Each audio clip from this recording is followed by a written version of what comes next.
Φίλοι μου, τα φάρμακα είναι από τα μεγαλύτερα επιτεύγματα της επιστήμης. Σώζουν ζωές, ανακουφίζουν τον πόνο, προσφέρουν ποιότητα ζωής. Όμως, δεν είναι για πρόχειρη ή επιπόλαιη χρήση. Κάθε δυσκείο, κάθε σταγόνα είναι μια ουσία με δύναμη και ως τέτοια δύναμη απαιτεί σεβασμό και γνώση. Το φάρμακο δεν το παίρνουμε χωρίς σκέψη και καθοδήγηση. Είναι μια ισχυρή ουσία που χρειάζεται σεβασμό και σύνεση. Επεμβαίνει στο σώμα με σκοπό τη θεραπεία, την πρόληψη και κάποιες φορές τη διάγνωση. Έχει στόχο, αλλά έχει και επιδράσεις, θετικές και αρνητικές. Η σωστή του χρήση είναι επιστημονική πράξη και πρέπει όλοι να μάθουμε να τη σεβόμαστε. Ο κίνδυνος της επιπολαιότητας είναι μεγάλος. Πολλοί άνθρωποι παίρνουν φάρμακα χωρίς να συμβουλευτούν γιατρό. Άλλοι προτείνουν ή δανείζουν τα δικά τους σε γνωστούς και φίλους. Κάποιοι ψάχνουν στο διαδίκτυο και αποφασίζουν μόνοι τους τι έχουν. Κάποιοι βασίζονται στο διαδίκτυο και καταλήγουν σε λάθος συμπεράσματα για την υγεία τους. Όμως η υγεία μας δεν αντέχει πειραματισμούς. Το φάρμακο δεν είναι κάτι που παίρνουμε στο περίπου. Η ορθή χρήση του φαρμάκου αφορά όλους.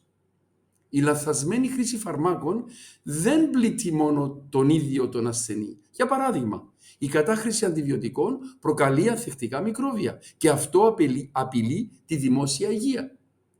Όταν πραγματικά θα τα χρειαστούμε, ίσως να μην μας βοηθούν πια. Το φάρμακο είναι ευθύνη ατομική και συλλογική. Ποια είναι η σωστή στάση ζωής? Τι πρέπει να κάνουμε? Ακολουθούμε πάντα τη συνταγή και τις οδηγίες του γιατρού. Φροντίζουμε να κατανοούμε καλά πώς και πότε πρέπει να παίρνουμε το κάθε φάρμακο. Συζητάμε με το φαρμακοποιό για κάθε απορία. Δεν αλλάζουμε τις δόσεις και δεν διακόπτουμε την αγωγή χωρίς ιατρική καθοδήγηση. Δεν δίνουμε τα φάρμακα μας σε άλλους. Φροντίζουμε να τα φυλάμε σωστά, σε ασφαλές μέρος και σύμφωνα με τις οδηγίες συντήρησης. Και διδάσκουμε στα παιδιά μας από μικρά να σέβονται τα φάρμακα. Φίλοι μου, το φάρμακο είναι σύμμαχος. Μας βοηθά όταν το σεβόμαστε. Δεν ρισκάρουμε με επιπολαιότητα, αλλά επιλέγουμε να το χρησιμοποιούμε σωστά. Ας ρωτάμε, ας μαθαίνουμε, ας ενημερωνόμαστε. Γιατί η υγεία μας το αξίζει και η υγεία μας εξαρτάται και από εμάς. Σας ευχαριστώ.